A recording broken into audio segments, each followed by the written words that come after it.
অসংখ্য ধন্যবাদ স্যার আপনাকে। এবার যার বক্তব্য শোনার জন্য আমরা অধীর আগ্রহে অপেক্ষা করে রয়েছি, আমন্ত্রণ জানাবো তাকে, আমাদের মাননীয় মুখ্যমন্ত্রী তথা স্বাস্থ্যমন্ত্রী। তাকে অনুরোধ করব তার বক্তব্য উপস্থাপিত করার জন্য। সঞ্চালিকাকে অনেক ধন্যবাদ তার মিষ্টি মিষ্টি কথা বলার জন্য।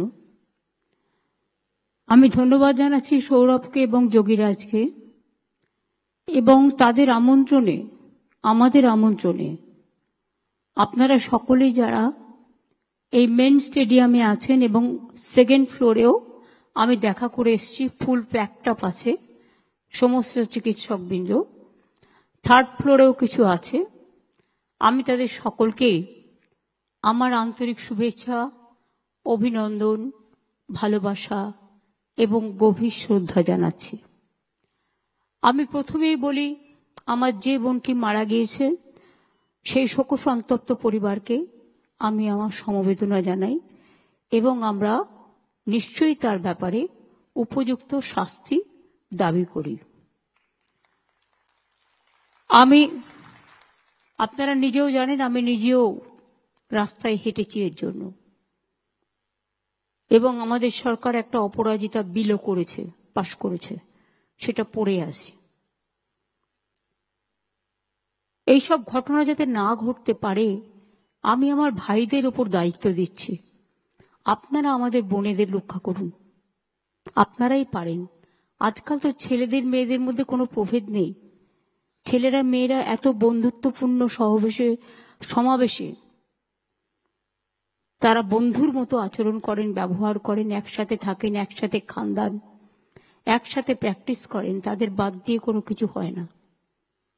আগের যুগে এটা ভাবা যেত না, কিন্তু আজকের যুগে এটার একটা প্লাস পয়েন্ট আছে। সবাই সবার ব্যথা, দুঃখ, বেদনাটা গভীরভাবে উপলব্ধি করেন। কাজেই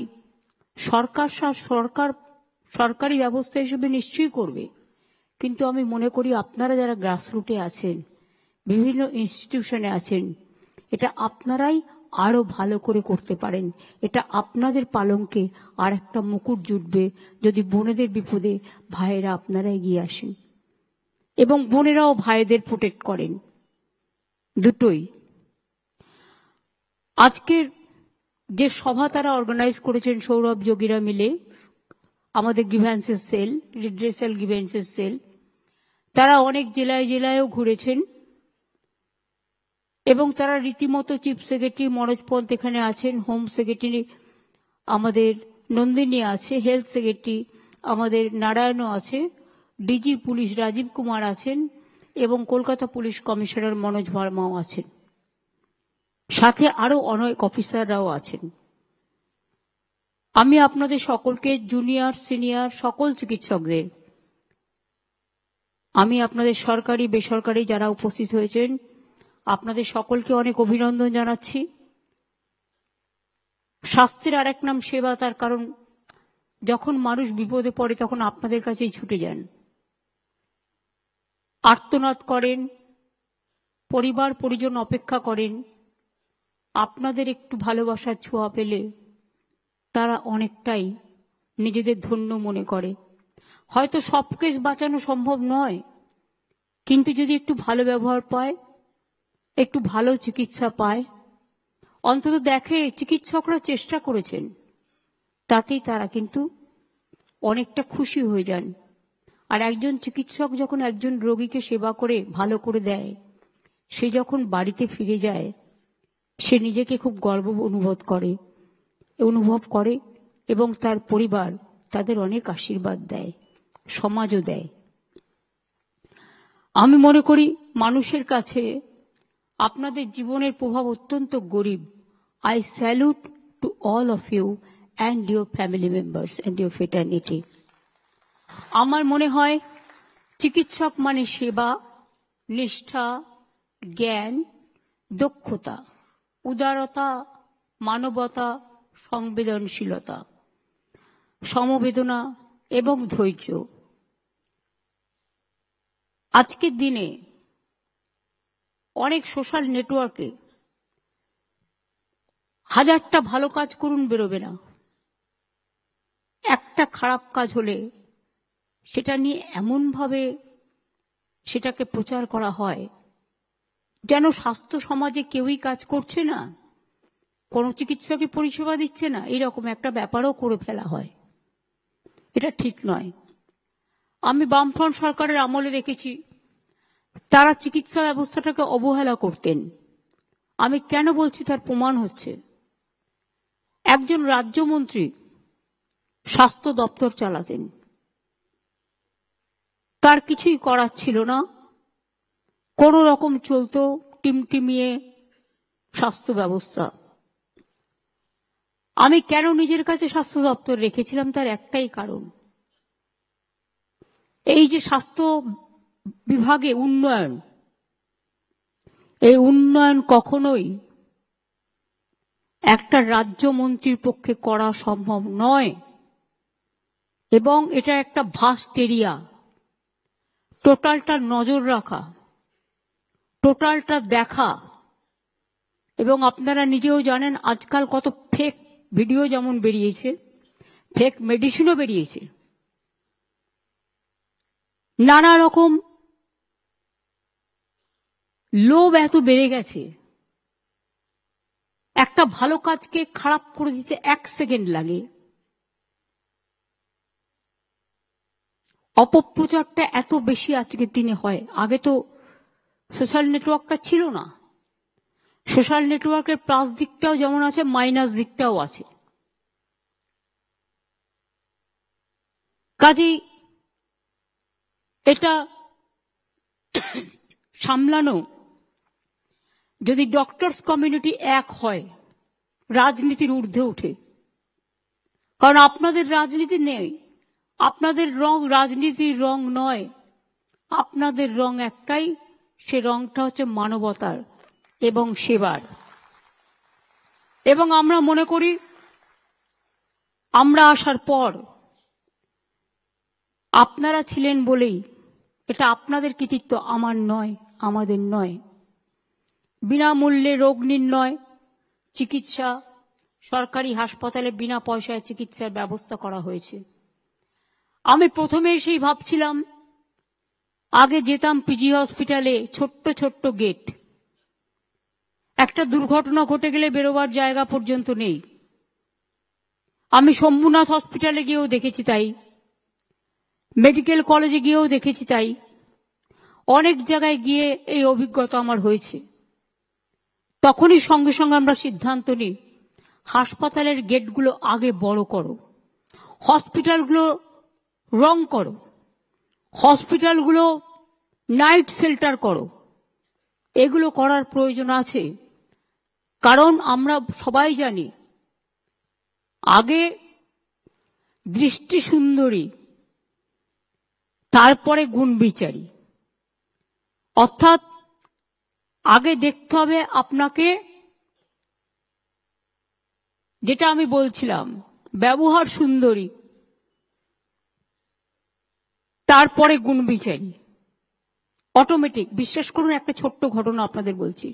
মণিময় এখানে আছে, আমি দেখছি, মুকুলবাবুরাও আছেন, অনেকেই আছেন আমার পরিচিত।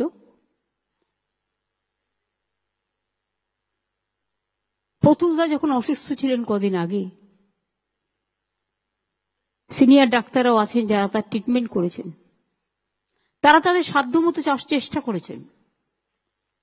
তিনি 2 দিন রেসপন্ড করছিলেন না, কারোর সাথে কথা বলেননি। আমি জেনারেলি আইসিইউ আইটিইউ গুলো অ্যাভয়েড করি, কারণ ওই অবস্থায় দেখতে আমার ভালো লাগে না। আমি মৃতদেহের কাছে কম যাই, কারণ আমি মনে করি আমার জীবন্ত মুখটাই বেঁচে থাকুক, মৃত্যুর মুখটা নয়। কিন্তু এসব শুনে আমার হঠাৎ মনে হলো একবার চেষ্টা করে দেখি না, যদি রেসপন্ড করে একবার। আমি গেলাম, আমার সাথে মনে ছিল, আমার সাথে বিশ্ব ছিল, একজন সাংবাদিক, অন্যান্য সিনিয়র ডাক্তাররা যারা এখানে বসে আছেন সবাই ছিলেন। আমি গিয়ে প্রতুলদাকে ডাকলাম, ডেকে বললাম, প্রতুলদা, ও প্রতুলদা, আমি মমতা। বিশ্বাস করুন, যে লোকটা 2 দিন রেসপন্ড করেনি, ওই যে বলেন অনেক সময় সাইকোলজিক্যাল ট্রিটমেন্ট, তাকে অনেক অনেক সময় ফিরিয়ে আনে। চোখ খুললেন, চোখ দুটো জলে ভরে গেল। আমি ওনার আঙুলগুলো টিপে দিচ্ছিলাম, হঠাৎ পালসটা ড্রপ করে গেল 95 থেকে 93-এ। তখন ডাক্তাররা বললেন স্ট্রেস হচ্ছে। ওই যে রেসপন্ডটা করেছে, ফলে ওনার হৃদয়ে একটা ব্যথা হচ্ছে, চোখ দিয়ে জল বেরিয়ে গেছে। আইলাম, প্রতুলদা, আপনাকে আমি বাংলার গান গাইতে হবে, আপনি চলে গেলে কে গাইবে?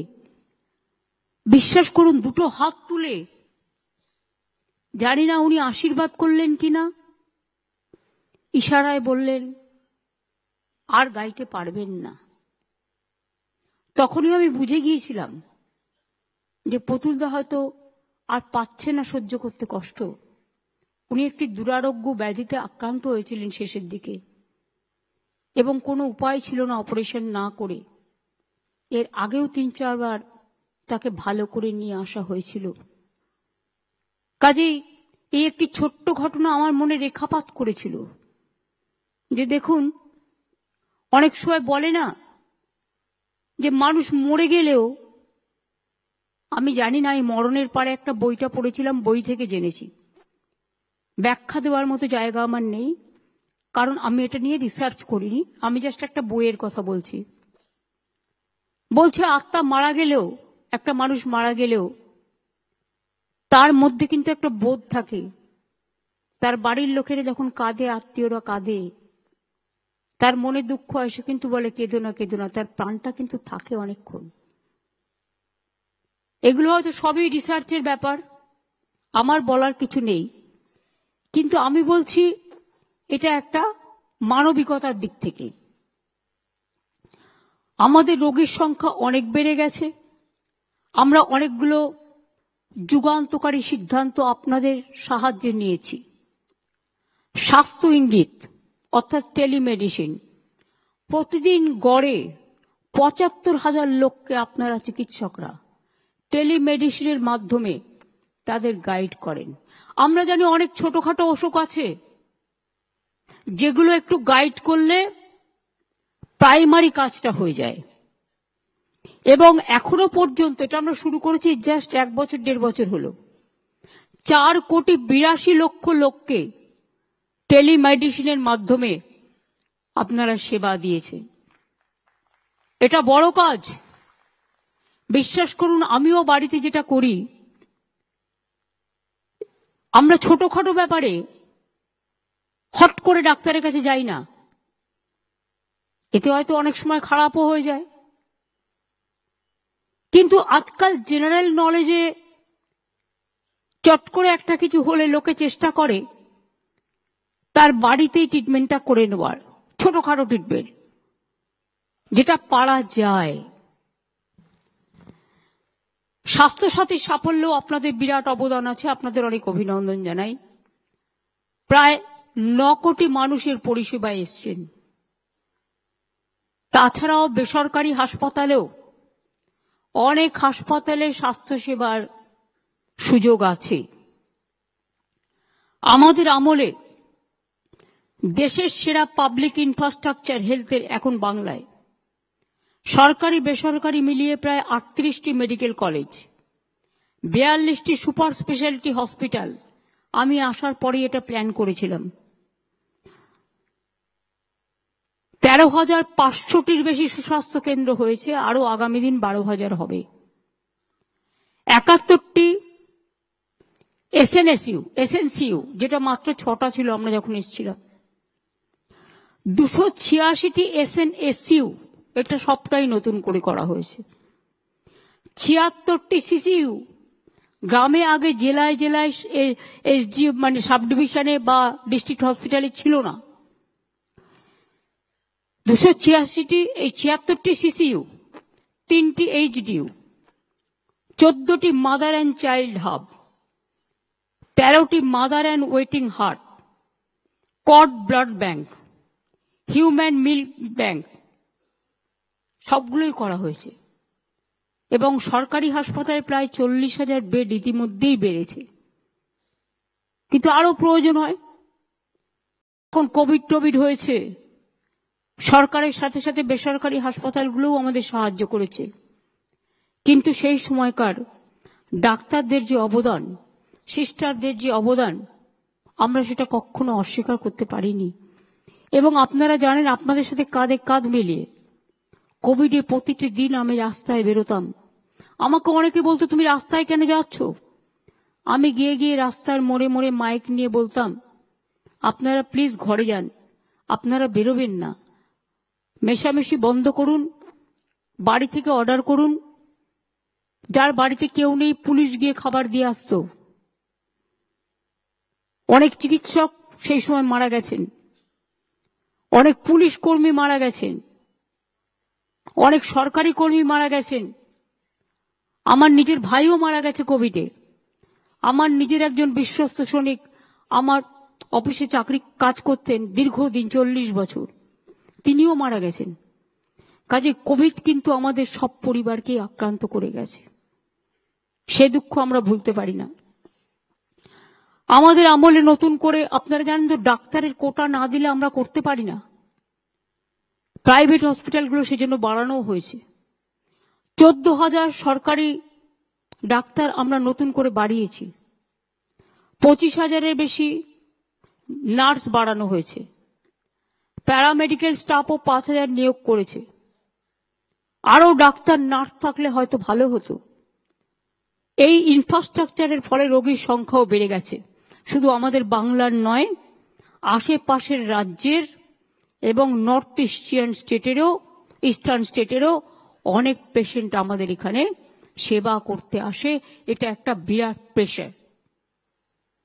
আমরা জেলা হসপিটালগুলোকে কেন বলি যে হঠাৎ করে রেফারেল করবেন না? কারণ যেটা প্রয়োজন সেটা করুন। কারণ কলকাতায় সামলানোটা ভীষণ হেডেক হয়ে যায়। এবং আমি এখনো বলছি যে আগের আমলে ডাক্তারি বা নার্সিং এর সিট এত কম ছিল যে নিয়োগ করার মতো কাউকে পাওয়া মুশকিল। আমরা রাজ্যে এমবিবিএস এর সিট বেড়েছে আমাদের প্রায় 4,345টি, নার্সিং সিট বেড়েছে 26,000। এবং পুরো ওয়ার্কফোর্সের প্রেশারটা আপনাদের সামলাতে হচ্ছে, যেহেতু রিক্রুটমেন্টটা থমকে আছে। আরো অনেক রিক্রুটমেন্ট হচ্ছে, অনেকগুলো নার্সিং স্কুল হয়েছে, নার্সিং সেন্টার হয়েছে। রিক্রুটমেন্টটা থমকে আছে কেন? ওবিসি রিজার্ভেশন নিয়ে একটা কোর্টে কেস করেছে। কিছু দুষ্টু লোক আছে যারা কাজের কাজ করে না, অকাজের কাজ করে। একটা গিয়ে ঠুকে দিল আর ব্যাস ঠকঠকিয়ে বকবকিয়ে সেটা বন্ধ হয়ে গেল। এটা বোঝবার ক্ষমতা নেই যেটা করার ফলে আমার রিক্রুটমেন্ট কয়েক লক্ষ ছেলে মেয়ের আটকে আছে।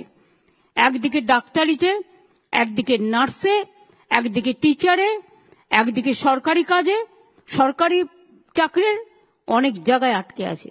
আমরা চেষ্টা করছি এই কেসটা ক্লিয়ার করার জন্য। কোর্টে কেস আছে। আমি আপনাদের কৃতিত্ব জানাচ্ছি। ডেঙ্গু, ম্যালেরিয়া, কালাজ্বর, যক্ষ্মা এবং পোলিও ইনজেকশন আপনারা যেভাবে দেন, বাংলা কিন্তু নাম্বার 1-এ আছে। আমরা আসার আগে একটা মাত্র পোলিও হয়েছিল হাওড়ায় জেলায়, সেই জন্য ইন্ডিয়া ব্ল্যাকলিস্টেড হয়ে গিয়েছিল। আমরা আসার পরে সেই জন্য মুয়াজ্জেম ইমামদের নিয়ে মিটিং করি এবং তাদের বলি সামাজিক সচেতনতা আপনাদেরই বাড়াতে হবে, যাতে পোলিও সবাই নেয় তার ব্যবস্থা আপনাদের করতে হবে। আর আমাদের চিকিৎসকদের মাথা থেকে যে বুদ্ধিটা বেরিয়েছে, মাদার ওয়েটিং হার্ট, আমরা নিজেরা হোম ডেলিভারির, আমাদের কোনো কিছুরই ঠিক নেই, নিজেদের পস্তাতে হয় মাঝে মাঝে। কিন্তু এখনকার বাচ্চারা তো ইনস্টিটিউশন ডেলিভারি হচ্ছে, এক্স্যাক্ট ডেট পাচ্ছে, মা চিকিৎসা পাচ্ছে, শিশুরা চিকিৎসা পাচ্ছে। এবং মাদার হার্ট তো আপনারা জানেন যে হসপিটালের সাথে মাদার হার্ট তৈরি করা হয় ইন্টেরিয়ার অঞ্চলগুলোতে। প্রেগনেন্ট মাদারদের নিয়ে এসে রাখা হয়, যখন বাচ্চা হয় হসপিটালে সেটা নিয়ে গিয়ে সিজারিয়ান করা হয়। এবং ইনস্টিটিউশন ডেলিভারি সেই জন্য প্রায় 60% সম্ভবত সেখান থেকে বেড়ে আজকে 99% হয়েছে। এবং আমি মনে করি এটা 100% অ্যাচিভমেন্ট আমাদের করতে হবে। We have to do it.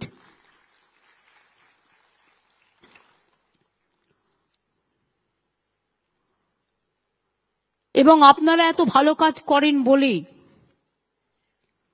আপনারা হার্ট অপারেশন, আমাকে যে যতই বিদেশ দেখাক, আমি মনে করি আমার দেশে যা আছে, বাংলার যে মেধা আছে, বাংলার যে প্রতিভা আছে, বাংলার যে নলেজ আছে, বাংলার যে ইনফ্রাস্ট্রাকচার আছে, সেটা আমাদের থেকেই কিন্তু ওরা ধার নেয় এবং আমরা কখনো কখনো ধার নিই।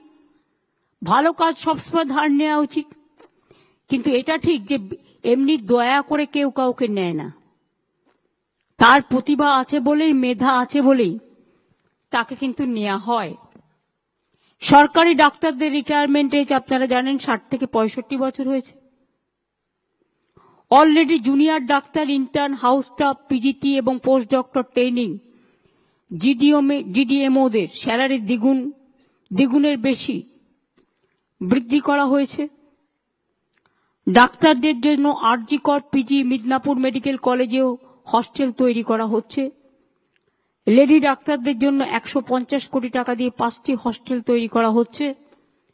এছাড়াও কয়েকটা জায়গায় হস্টেলের অবস্থা খারাপ। আমি ন্যাশনাল রুরাল হেলথ মিশন থেকে হস্টেলগুলো বলবো করে দিতে, এবং প্রাইমারিতেও যারা রেসিডেন্সিয়াল ডক্টর থাকে বা বিএমওএইচরা থাকে, সেই সব হস্টেল, সেই সব জায়গাগুলো টেক ওভার করো এবং আস্তে আস্তে এক ফেসে তো সব হতে পারে না। টাকা পয়সা অনেকটাই বন্ধ করে দেওয়া হয়েছে আমাদের। 1,75,000 কোটি টাকার উপর আমরা পাই আমাদের পাওনা টাকা, আর আমরা নতুন করে ট্যাক্স তুলতে পারি না, কারণ এখন একটাই ট্যাক্স, জিএসটি ট্যাক্স। এই ট্যাক্সটা তুলে সেন্ট্রাল আমাদের যেটা ভাগ দেওয়ার কথা সেটা কিন্তু আমাদের ভাগ দেয় না। তা সত্ত্বেও আমরা চেষ্টা করি করবার। আমাকে গ্রিভ্যান্সেস সেল কয়েকটা সাজেশন দিয়েছেন। একটা হচ্ছে ইন্টিগ্রিটি অফ ইউনিভার্সিটি এক্সামিনেশন, এটা অলরেডি চালু হয়েছে এবং আমার মনে হয় এতে আপনাদের মর্যাদা বাড়বে, মর্যাদা কারো ক্ষুণ্ণ হবে না।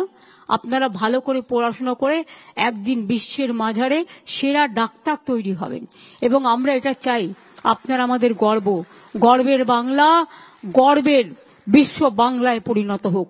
এটা আমি অলওয়েজ চাই, এটা আমার মনের স্বপ্ন, এটা আমরা কন্টিনিউ করব। আমি সব প্রপোজাল মানতে না পারলেও সিম্প্যাথি তো আমার নিশ্চয়ই আছে। একটা ওরা বলেছিল সিকিউরিটি রিলেটেড ইস্যু, এটা আমি রাজীব আছে, মনোজ আছে, কিছু এক্স সার্ভিসম্যানকেও নিয়ে নাও, কারণ আমরা যেহেতু রিক্রুটমেন্টটা এখন করতে পারছি না, আটকে আছে, থমকে আছে, তাদের দিয়েও আমরা অনেক জায়গায় কাজ করাতে পারি। এবং আমার মনে হয় যে এটা দেখা উচিত যতটা সম্ভব। পুলিশকে আরেকটু ভিজিল হতে হবে, মোবিলিটি বাড়াতে হবে। দরকার হলে মোবাইল ভ্যান বেশি করে বাড়িয়ে দাও। আগে পুলিশ 3-4 বার রাস্তায় টহল দিত, ইদানিং একটু দেখা গেছে ক্রাইম যারা করে cyber crime is a dangerous crime.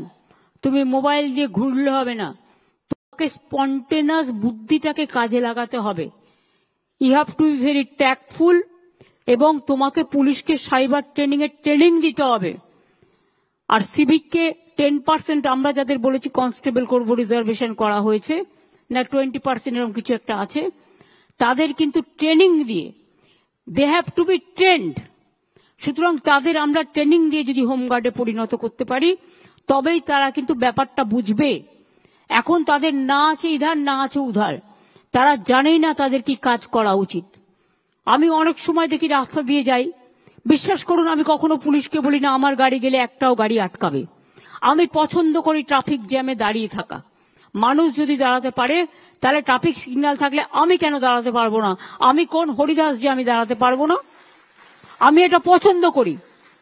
কিন্তু কেউ কেউ মনে করে এই তুমি চলে যাও, এই ওদিকে চলে যাও, আমার ভালো লাগে না। আমি বলতে বলতে ফেড আপ হয়ে যাই। আমি মনে করি গতি চললে, গাড়ি চললে তবে মানুষের গতি এগিয়ে যায়। একজন ভিআইপি যাবে বলে অন্য গাড়িগুলো বন্ধ করে দিয়ে মানুষের 1 ঘন্টা 2 ঘন্টা লেট করে দেওয়া, তাদেরও অনেক কাজ থাকে। মনে রাখবে, আমরা গ্রিন করিডর করার প্রয়োজন পড়ে না যদি আমরা ঠিক মতো এটা করি। কোনো ভিআইপি জন্য গাড়ি বন্ধ থাকবে না। অনলি একটা আমার মনে হয়, যেটা ক্রসিং গুলো আছে, ধরুন একটা গাড়ি যাচ্ছে ইম্পর্টেন্ট, দুটো ক্রসিং, ওই ক্রসিং দিয়ে ঢুকে যাতে অ্যাক্সিডেন্ট করে দিতে না পারে। আজকালকার দিনে অ্যাক্সিডেন্টটাও বেড়ে গেছে, সেই জন্য সঠিক পদক্ষেপ নেওয়ার প্রয়োজন আছে।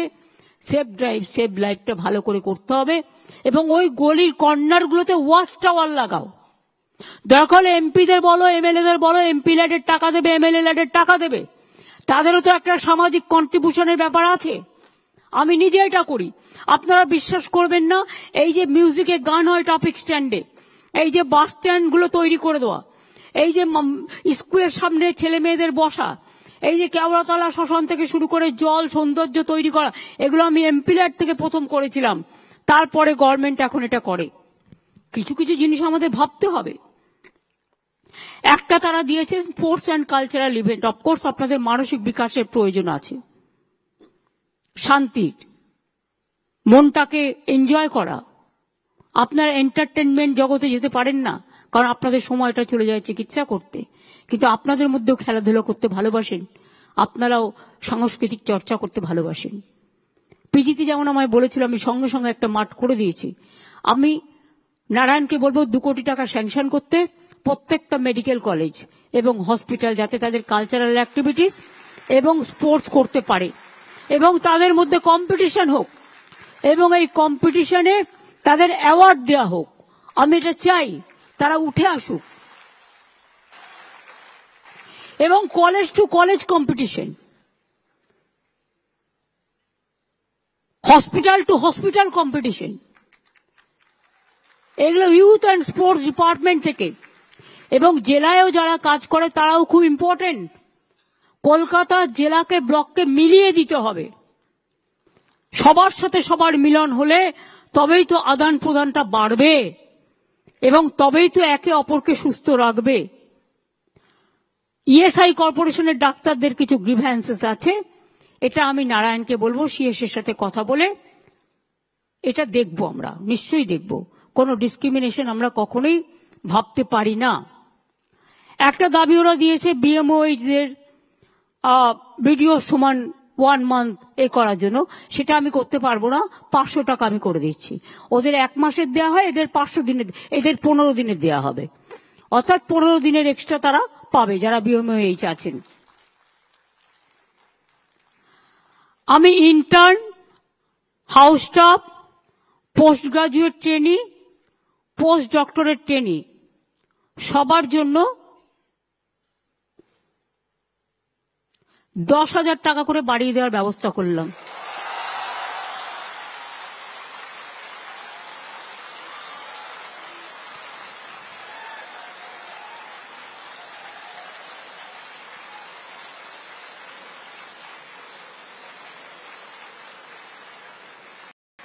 সিনিয়র ডাক্তাররা যেমন চিকিৎসা দেয়, হাতে কলমে শেখান, তাদের আমি অনুরোধ করব দয়া করে শুধু জুনিয়রদের উপর দায়িত্ব দিয়ে সিজারিয়ান থেকে শুরু করে হার্ট অপারেশন থেকে শুরু করে আপনারা ছেড়ে দেবেন না। আপনারা মিনিমাম 8 ঘন্টা সরকারি পরিষেবা দিন, তারপরে প্রাইভেট প্র্যাকটিস করুন, আমার আপত্তি নেই। আমি 20 কিলোমিটারটা 30 কিলোমিটার করে দিচ্ছি, কারণ কলকাতায় 30 কিলোমিটারের মধ্যে অনেক হসপিটাল আছে।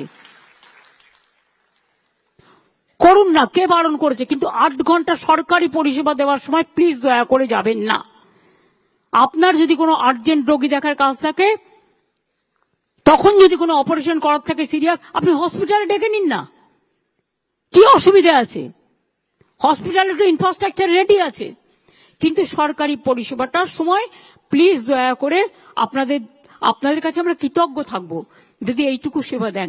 মানুষ চিরকাল বাঁচে না, মানুষের কৃতিত্ব বাঁচে। মনে রাখবেন, একটা মানুষ একটা ডাক্তারকে বাড়ির লাউটা হলে দিয়ে যায়, বাড়ির কুমড়োটা হলে দিয়ে যায়। কেন দেয় জানেন? তারা আপনাদের ভগবান মনে করে।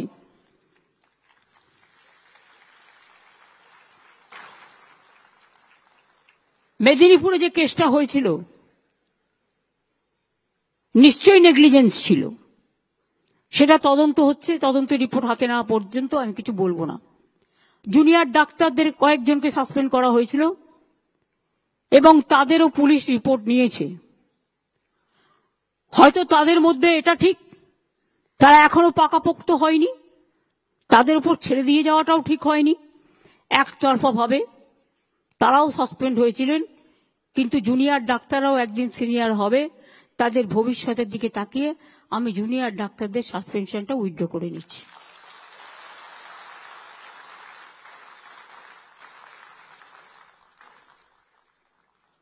আমরা আগেও জুনিয়র এবং সিনিয়র রেসিডেন্ট যারা ছিল তাদের স্যালারি আমরা বাড়িয়েছিলাম, বাট আরো কিছু বাড়ানো দরকার।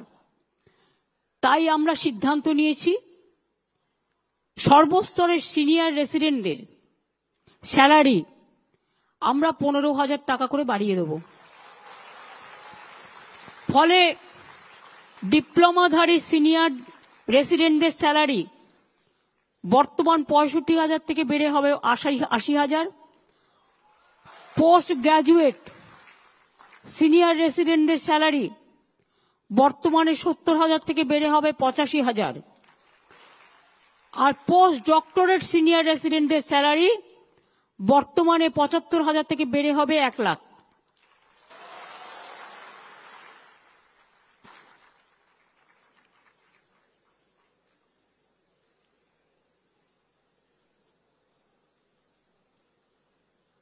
আর intern house staff, post graduate training, post doctor training সবার জন্য 10,000 টাকা করে বাড়ানো হবে, সেটা তো আমি অলরেডি বলে দিয়েছি।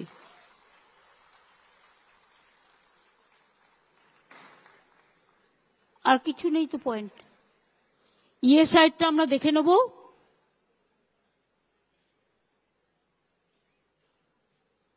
রেসিডেন্ট ডাক্তার হয়ে গেল। প্রাইভেট প্র্যাকটিশনাররা রিকোয়েস্ট করেছেন, তাদের বারবার 4টে জায়গায় ডাকে। আপনারা আপনাদের অ্যাডমিনিস্ট্রেটিভ অফিসারদের পাঠান না, তাহলেই তো হয়ে যায়। দেখুন, এগুলো তো আইনত সংস্থা, এগুলো সেন্ট্রালের রুলও থাকে। এটা হয়তো আমার হাতে সবটা নেই। আপনারা আপনাদের অ্যাডমিনিস্ট্রেটিভ অফিসারকে পাঠান। আমাদের হাইকোর্ট প্রতিদিন নয় সিএসকে ডাকে, নয় হোম সেক্রেটারিকে ডাকে, নয় পুলিশ কমিশনারকে ডাকে, নয় ডিজিকে ডাকে।